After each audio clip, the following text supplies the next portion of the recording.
Wrocław, c'est une grande ville offrant de nombreuses attractions et dans cette vidéo, je vais vous partager quelques endroits intéressants où vous pourriez passer un bon moment.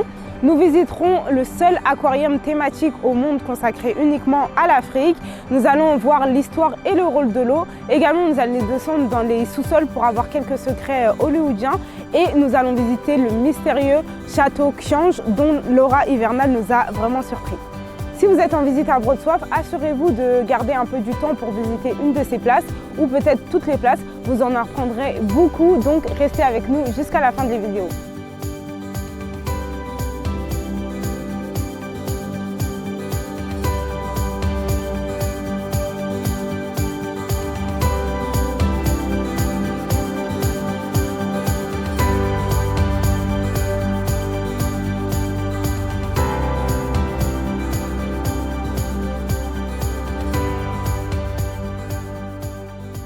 Je me trouve juste devant l'Hydropolis qui a ouvert ses portes en décembre 2015. C'est une exposition multimédia consacrée au trésor le plus important au monde, c'est-à-dire l'eau.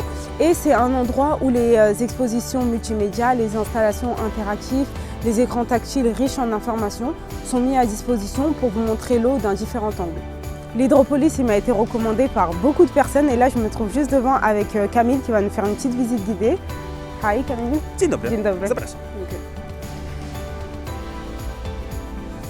Hydropolis to centrum wiedzy o wodzie, więc zależy nam pokazanie, jak fascynującą jest to substancja i jest wiele aspektów, gdzie możemy udowodnić, że jest naprawdę to rzecz fascynująca. I bardzo dobrym przykładem jest ten wir, który jest na samym środku, bo nawet jeszcze dziś ani my, czy bardzo duża część naukowców dokładnie nie wie, jak one tak naprawdę działają. Temat wody jest bardzo szeroki, dlatego musieliśmy podzielić naszą wystawę na kilka stref i każda z nich porusza temat wody z trochę innej perspektywy. I właśnie za chwilę przejdziemy do pierwszej z nich, gdzie zobaczymy film, który jest bardzo dobrym wprowadzeniem, jeśli chodzi o temat wody na pewno. Zapraszam.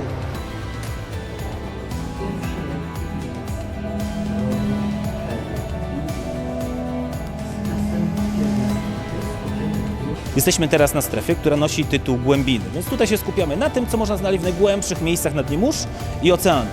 Przed nami jest właśnie batyskaw, który jako pierwszy był na dnie Rowu Mariańskiego, czyli w najgłębszym miejscu w całym świecie. I jeśli też mówimy o takim miejscu, warto wspomnieć coś o tamtych organizmach, które tam żyją. A są one dosyć ciekawe, bo można znaleźć tam nawet meduzę, która jest tak naprawdę całkowicie nieśmiertelna. Nigdy się nie zestarzeje, ponieważ kiedy tylko się czegoś boi, to od razu się odmładza i może robić tak naprawdę to przez cały czas.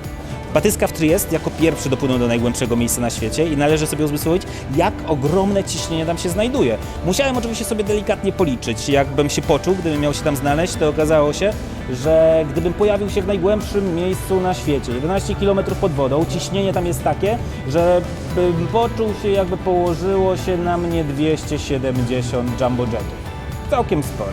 Teraz strefa pod tytułem Ocean Życia, gdzie w centrum można zobaczyć rekina tygrysiego. Fenomenalne zwierzę i moim zdaniem należy go trochę odczarować, bo często ludzie się go boją, a moim zdaniem nie powinni. I jakiś czas temu nawet dokonałem pewnych obliczeń i okazało się, że w 2019 roku osób przez rekiny zginęło tyle samo, co ludzi zginęło przez to, że zjedli jakąś dekorację choinkową, bo myśleli, że jest czekolady. Nie jest to tak naprawdę coś, czego powinniśmy bać, to prędzej one powinny bać się nas.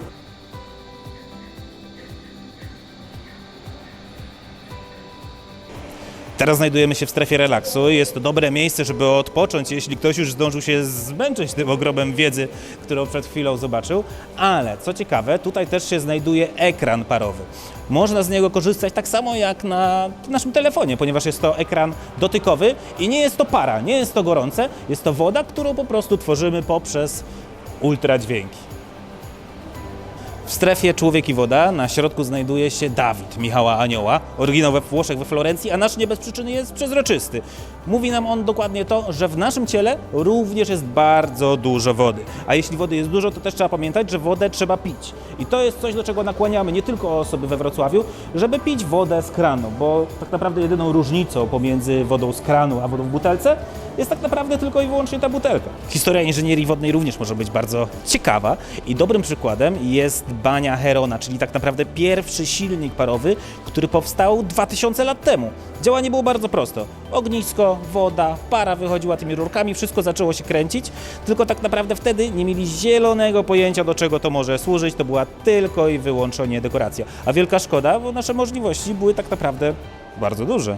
Jeśli mówimy o inżynierii wodnej, to też należałoby wspomnieć coś o statkach. I w tej gablocie zmieściliśmy je największe na świecie, ale w swojej kategorii. Wszystkie są zrobione w tej samej skali, więc możemy sobie porównać chociażby jak wyglądał statek, którym Krzysztof Kolumb dopłynął do Ameryki i jak wyglądają aktualnie największe statki na świecie. Jest delikatna różnica. Przed nami znajduje się mapa Wrocławia. Nie jest to całe miasto, ale jego większa centralna część. Jednak najważniejszą rzeczą, jaką możemy tutaj zobaczyć, to powódź tysiąclecia i zasięg, jaką ta powódź miała, ponieważ prawie 40% miasta została zalana pod wodą, a najgorzej było tam. Jest to Kozanów, gdzie woda sięgała nawet do 3. piętra. I jest to tak naprawdę tragedia, która była bohaterem jednego z nowszych seriali Netflixa, czyli Wielkiej Wody. Szczerze polecam. W ostatniej strefie możemy znaleźć taki eksponat jak ogień z wody. Często ludzie uważają, że to są swoje przeciwieństwa, ale ja bym się z tym nie zgodził. Ale tutaj zadam Ci jedno pytanie. Jak myślisz, dlaczego woda się nie pali? Nie wiem. Otóż nie pali się dlatego, bo można powiedzieć, że już raz kiedyś została spalona. Woda to jest nic innego jak wodór i tlen. I kiedy wodór spala się w tlenie, powstaje woda, więc możemy powiedzieć, że podstawą życia na świecie jest nic innego jak zwykły popiół. Z mojej strony już to wszystko, także bardzo Ci, Bambi, dziękuję za wizytę. To była czysta przyjemność. A po więcej ciekawostek Państwa również zapraszam do Hydropolis. Voilà, je viens de sortir de l'Hydropolis. Franchement, c'était vraiment une très bonne visite. On en apprend beaucoup sur l'histoire de l'eau, aussi sur l'inondation qu'il y a eu à Wrocław. Et en plus, c'est une attraction qui convient également aux enfants.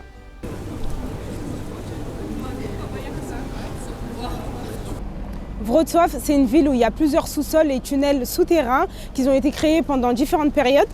Et voilà, c'est une partie très importante de cette ville et ça vaut vraiment la peine d'être visité. Et là, on va aller voir un sous-sol. À Wrocław, il y a plusieurs sous-sols qui étaient des abris pendant la guerre. Et celui-là, il est aménagé comme une galerie. On verra ce qu'il propose à l'intérieur.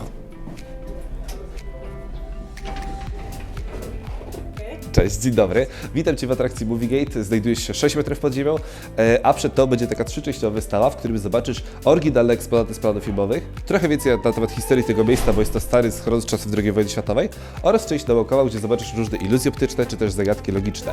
Także zapraszam Ciebie za mną. Na trasie możesz zobaczyć takie eksponaty jak kostiumy z filmu Grand Budapest Hotel, kostiumy na przykład z filmu Wojna i Pokój, czy machina wojenna. Tutaj z takich ciekawszych eksponatów mamy też na przykład fragment makiety Gwiazdy Śmierci. W tych pierwszej trylogii oryginalnej sagi właśnie Star Warsów, czyli 4., 5., 6. części, była to po prostu płaska makieta, na którą zostały nałożone efekty specjalne, dzięki czemu jak podlatywały te X-Wingi, tworzyła taki efekt zaokrąglenia. I sama taka kostka kosztuje dokładnie ponad 34 tysiące. Tutaj możesz też zobaczyć oryginalną charakteryzację Juggernauta z filmu X-Men Ostatni Bastion. Jest to pięknie odwzorowane właśnie na przykład ludzkie ciało, czyli owłosienie skóry, chropowatość oraz żyły. Z drugiej strony też jest, można też zobaczyć, jak właśnie ten aktor zakładał na siebie taki kostium. I tutaj zawsze opowiadam właśnie żart, że nawet nie trzeba być umięśniony bardzo, żeby zagrać taką umięśnioną postać. Tutaj w tej przestrzeni znajdziesz też część z takich może nawet science fiction horrorowych filmów, bo tutaj mamy Obcego. Mamy z pierwszej części Twarzołapa, jest to właśnie ten potworek, który przykleja się do twarzy, ale najciekawszym eksponatem jest właśnie ten karabin. Jest to karabin z drugiej części z filmu Obcy decydujące starcie. Został stworzony zaprojektowany przez samego właśnie Jamesa Camerona. Teraz zobaczysz trochę więcej eksponatów właśnie z filmu Harry Potter. Mamy tutaj głowę Aragoga, który właśnie zagrał w drugiej części tego wielkiego pająka. Całe cielsko było tylko i wyłącznie efektem specjalnym oraz listy z Hogwartu. Pewnie kojarzysz, jak w tej pierwszej scenie one wpadały ze wszystkich miejsc do domu. Można zobaczyć, że nie są one jakby oryginalne, tylko są nadrukowane na przykład pieczęcie oraz drukowane są napisy. No i pewnie każdy taki list z Hogwartu chciał dostać. W tej gablocie zobaczysz też broń drugoplanową z takich filmów jak Troja, Mumia, Apokalipto czy Robin Hood. I mam tutaj dla Ciebie przygotowane właśnie dwie bronie. Ta jest drugoplanowa, jest ona bardzo, bardzo lekka, żeby ułatwić grę aktorem właśnie drugoplanowym, a ta jest z kolei pierwszoplanowa, jest ona bardzo, bardzo ciężka. Można powiedzieć właśnie, że jest z drewna zrobiona, żeby w tych pierwszych scenach było takie uczucie realizmu. Tutaj oprócz też na przykład broni możesz zobaczyć kostiumy na przykład z filmu Piraci z Karaibów. Mamy tutaj dwóch właśnie strażników oraz mundur Komodora z filmu Zemsta Salazara. To jest pierwsza część, to jest piąta część, ale teraz przejdziemy sobie na korytarz historyczny, w którym opowiem Ci trochę więcej o historii tego miejsca.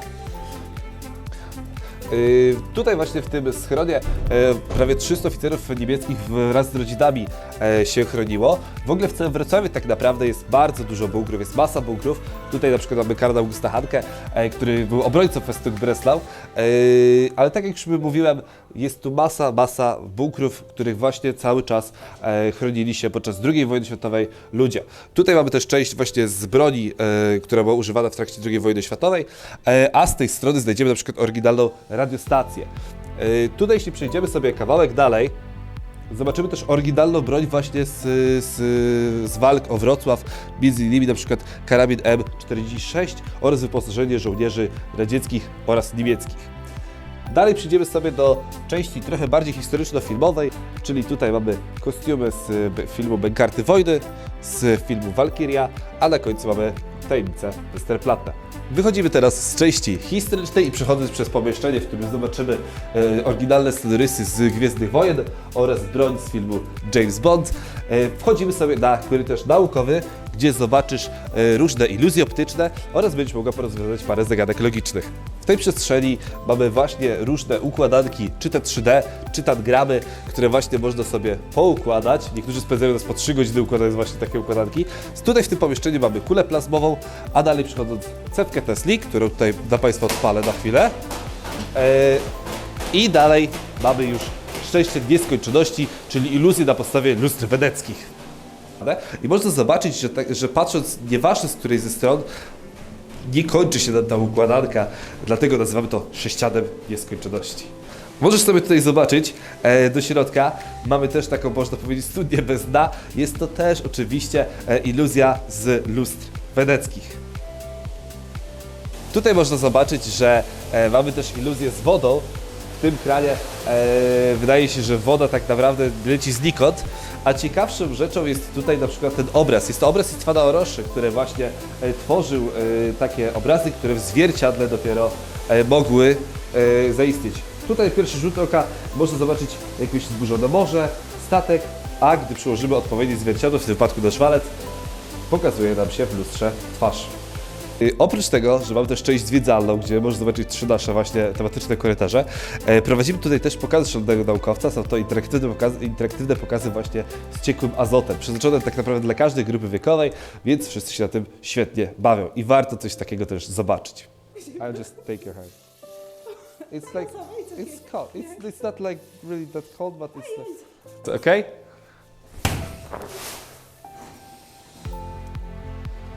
Okej, mam nadzieję, że Ci się podobała nasza wystawa trzyczęściowa i mam też nadzieję, że będziesz komuś też polecać.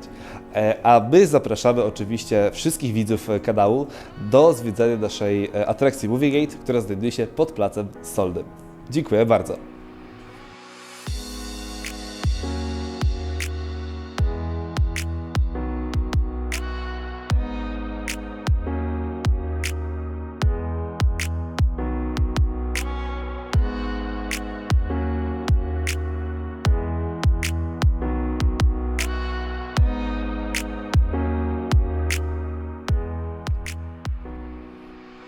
Si vous êtes dans la région de Wrocław, ça vaut vraiment la peine de un peu visiter la région. Nous, on n'aura pas le temps de tout faire, mais en tout cas, on a essayé de voir certaines places intéressantes. Et là, je me trouve devant le château de Książ. C'est l'un des plus grands châteaux de Pologne. Il contient plus de 400 chambres et 16 000 m² d'espace utilisable. Regardez quelle surprise on a trouvé autour du château. Il y a beaucoup de neige. Là, on voit vraiment que l'hiver, elle est très très forte ici. Bon, on voit rien, mais en tout cas, c'est très très joli.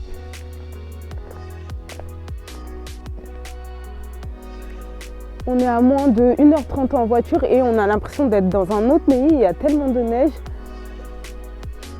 Comme vous voyez, il y a beaucoup de brouillard, du coup c'est un peu dommage parce que le château il est magnifique. De l'extérieur, vraiment très bon, on voulait vous partager des belles photos et vraiment on pensait que notre journée allait être complètement gâchée à cause de tout ce brouillard. Mais bon, notre journée, elle n'est pas totalement gâchée parce que grâce au personnel du château, on a la possibilité de voir des places qui n'étaient pas du tout prévues dans notre visite, notamment le sous-sol, une partie du complexe Reich. Et l'attaché de presse du château, Monsieur Mateusz, il a accepté gentiment de nous parler un peu du château, de nous faire une petite introduction. Et là, direction le sous-sol. Nazywam się Mateusz Mykytyszyn, jestem rzecznikiem prasowym Zamku Książ w Wałbrzychu i zapraszam Państwa do odwiedzin w najbardziej tajemniczym miejscu w Polsce, albo jednym z najbardziej tajemniczych. Zamek Książ powstał pod koniec XIII wieku jako twierdza graniczna księcia Bolka I Surowego, później należał drogą dziedziczenia, został objęty przez królów Czech, a od 1509 roku aż do 1943 należał do rodziny Hochbergów, od XIX wieku książęcej rodziny Hochberg von Pless. Jej najsłynniejszą przedstawicielką była oczywiście legendarna księżna Daisy, Angielka z pochodzenia z domu Cornwallis West, która jest dobrym duchem opiekuńczym Wałbrzycha. Ale miejsce, które zobaczymy dzisiaj, jest o wiele tragiczniejsze, związane z trudnymi dziejami zamku. Chodzi o lata 44-45, kiedy podczas II wojny światowej zamek już był zarządzany przez organizację TOT, nazistowską organizację, która była odpowiedzialna za projekty budowlane Hitlera. I właśnie w latach 44-45 powstał pod zamkiem labirynt podziemnych korytarzy, których przeznaczenie do końca nie jest dzisiaj znane.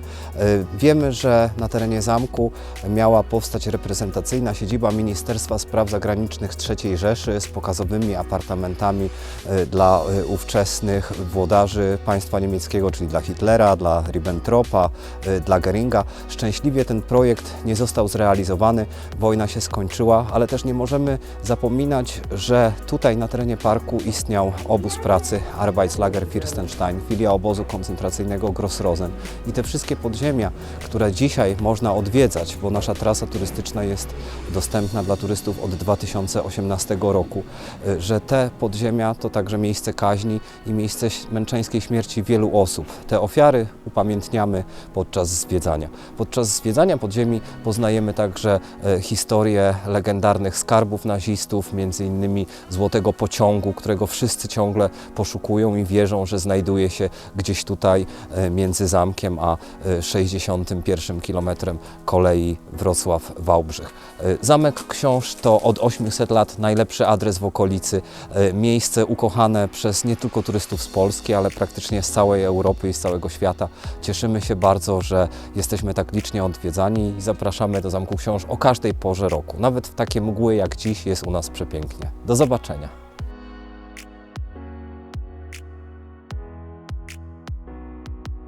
Zamek Książ, a przede wszystkim jego podziemia są miejscem pełnym naprawdę niezliczonej ilości tajemnic, a także i wynikających z tego teorii spiskowych. Najsłynniejszą z nich jest ta dotycząca przede wszystkim tego, iż miałby znajdować się tu podziemny dworzec kolejowy, do którego to wjeżdżałby legendarny złoty pociąg, czy też pociąg sztabowy samego Adolfa Hitlera. Tego dworca oczywiście tutaj nie było, jednak nie można wykluczyć tego, że gdyby działania wojenne wydłużyły się w czasie, to Niemcy nie pokusiliby się o takie przedsięwzięcie.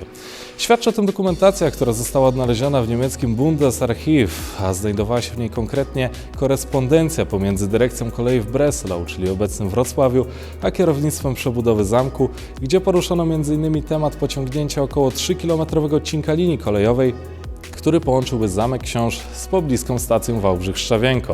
Także kto wie, być może gdyby działania wojenne trwały dłużej, to Niemcy i o ten dworzec by się w tym miejscu postarali. Podziemia Zamku Książ wchodzą w skład tajemniczego kompletu Riese z niemieckiego Olbrzym, w skład którego wchodziło wiele tego typu obiektów służących, no właśnie czemu? Tego nie do końca wiemy.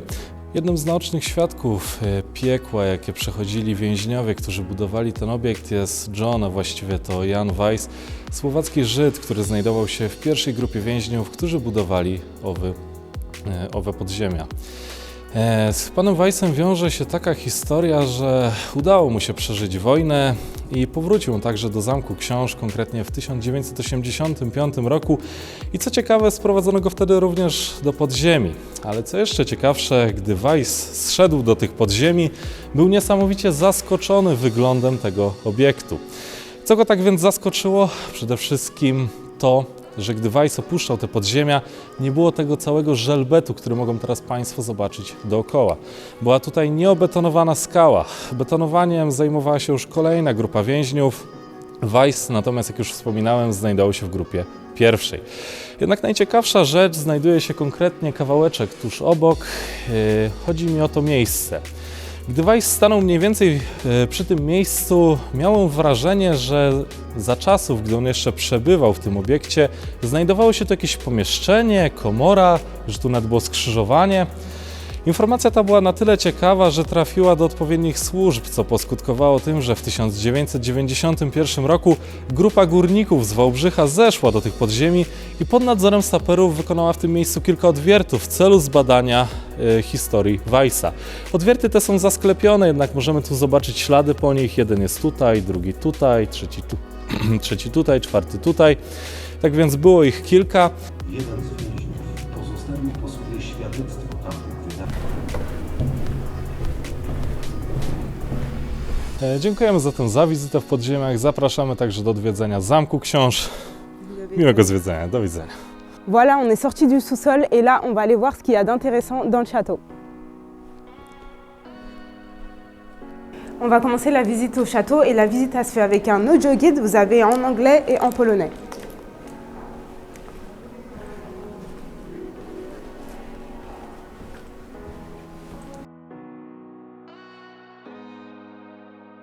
Au château, on peut voir de grandes chambres richement décorées de meubles et de peintures.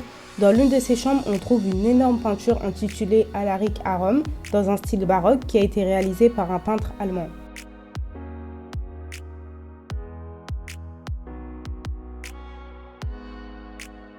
À l'intérieur du château, on a des maquettes comme ceci, où on peut voir comment il était le château au XIVe siècle. En tout cas, le château, il a beaucoup changé au cours des années. Parmi les chambres richement décorées, il y a la salle Maximilien qui m'a fait la plus belle impression avec ses cheminées et peintures au plafond qui étaient très très jolies.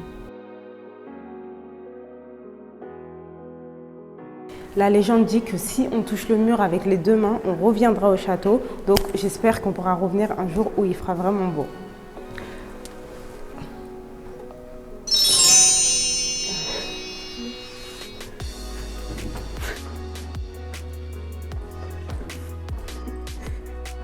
On est sorti du château et comme vous pouvez pas le voir, le château il est situé sur une colline à 380 mètres d'altitude. Du coup, c'était idéal pour les valeurs défensives. Aussi, autour du château, il y a une grande forêt. Donc vraiment, je vous conseille vraiment de venir visiter ce château. Il est vraiment magnifique. Et voilà, nous, on a eu la chance de voir les beaux intérieurs.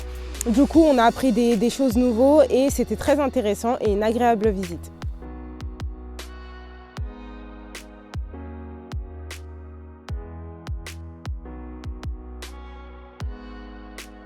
Le zoo de Wrocław, c'est le plus grand jardin zoologique de toute la Pologne avec ses 14 000 animaux, dont certains qui sont en voie de disparition.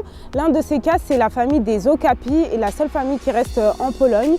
Aussi, dans ce zoo, il y a un bâtiment qui s'appelle Africarium, unique au monde, dans lequel le climat africain a été récréé et aussi il contient 6000 animaux. Le zoo de Wrocław, il possède un très grand nombre d'espèces animales différentes.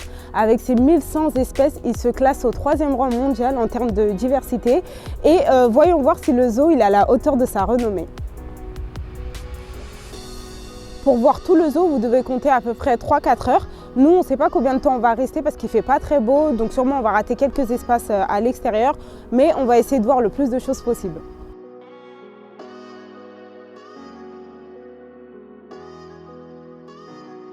Au zoo, ils essayent de récréer les climats de différents pays du monde.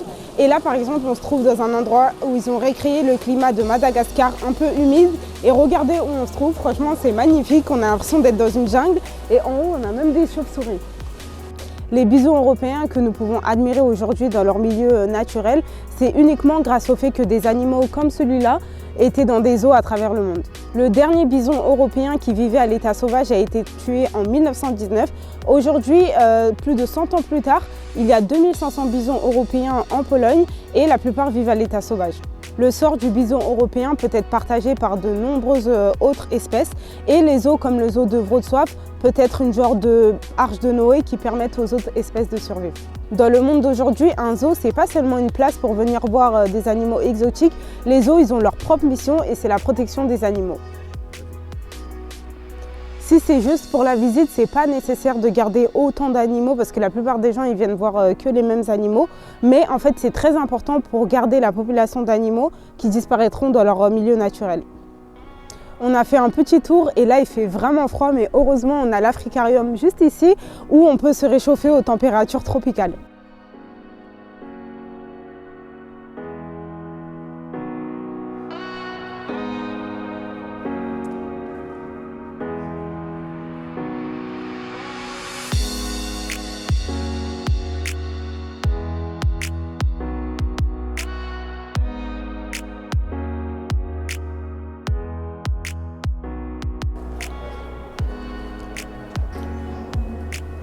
Ici dans l'Africarium, il y a 21 piscines et là on se trouve juste devant la première piscine où c'est tout un écosystème des récifs coralliens et c'est vraiment magnifique.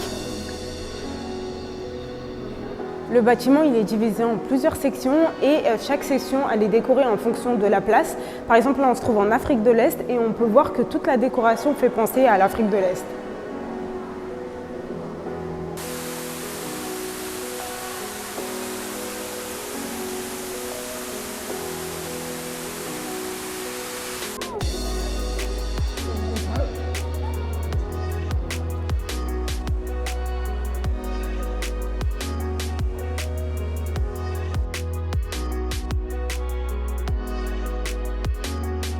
L'agencement des piscines, ils sont vraiment intéressants. Par exemple, on a vu les pingouins du haut, de l'extérieur, et après on peut descendre dans le sous-sol et on peut aussi les voir de l'intérieur.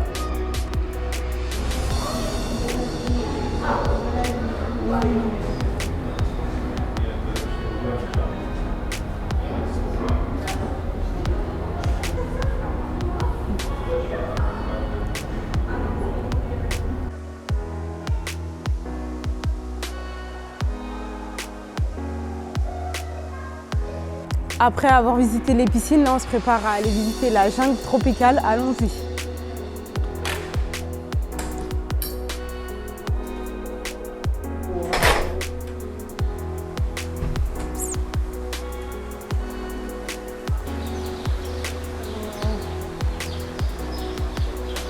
Ici, on peut vraiment ressentir qu'on est dans une jungle, on a une forte température avec de l'humidité, les oiseaux qui chantent et en fait ça nous fait juste voyager en Afrique.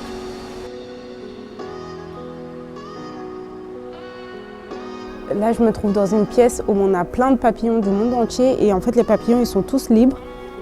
Ils volent tout autour de nous.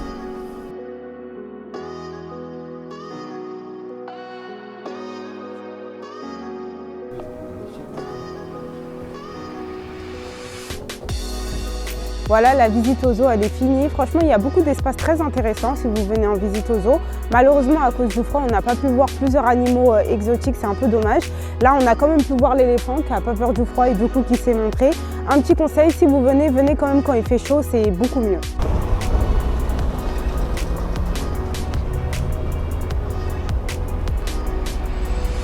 Pour finir cette journée, on a décidé de venir se réchauffer dans l'un des plus vieux restaurants du monde. Et comme d'habitude, si vous aimez notre contenu et vous souhaitez nous soutenir, n'oubliez surtout pas que vous pouvez le faire sur la plateforme Patreon. Mettez un petit pouce like, abonnez-vous et on se dit à la prochaine dans une autre vidéo.